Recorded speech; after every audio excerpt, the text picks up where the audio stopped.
শ্রীরামপুর জমিদার বাড়ি এটি বাংলাদেশের পটুয়াখালী জেলার একটি ঐতিহাসিক স্থাপনা, যা পটুয়াখালী জেলার সদর উপজেলার শ্রীরামপুর গ্রামে অবস্থিত।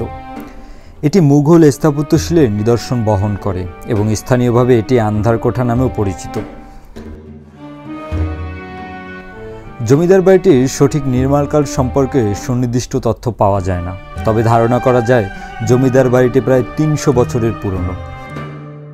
রাজাগর নাম এইতে কবর আছে নেই, মালেখার মালেখা নাম, হ্যাঁ কবর ওই হেরাই আইয়া বসতি করছে।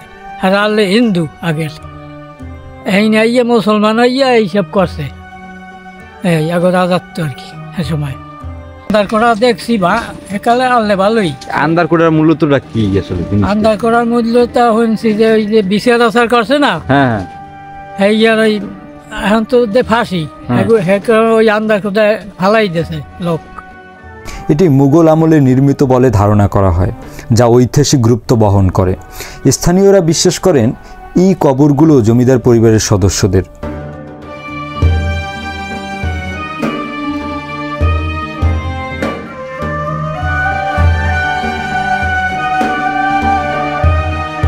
এই জমিদার বাড়িটির নকশা এবং কারুকার্য দিয়ে মণ্ডিত।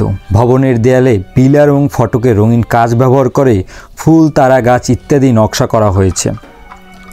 মানে নানান ধরনের লোক আসে, যেমন দুমকি থেকে ভার্সিটির প্রায় লোক আসে, মানে অনেক ছাত্রছাত্রী আসে, বরিশাল থেকে আসে, ঢাকা থেকে, মানে মানে মানে যারা নতুন আসে তারা এই বাড়িটায় ঘুরতে আসে, মানে দেখতে আসে যে রাজবাড়িটা আসলে কেমন। বর্তমান জমিদার বাড়িটি পরিত্যক্ত অবস্থায় রয়েছে এবং যথাযথ রক্ষণাবেক্ষণের অভাবে প্রায় ধ্বংসপ্রায়। তবে এই ঐতিহাসিক স্থাপত্যর গুরুত্ব এবং কারণে এটি পর্যটকদের আকর্ষণ করে। শ্রীরামপুরে আসে, শ্রীরামপুরে আসে প্রথম ওই বেরি করে, ওই বেরি করে এরপর তারপর এই বেরি করে, তারপর ওই দুই বেরি করে, এই চারটে। প্রজারা যদি গন্ডগোল করতো, মারামারি কাটাকাটি এই করতো, তখন তারা ওইখানে ফালাই দিত।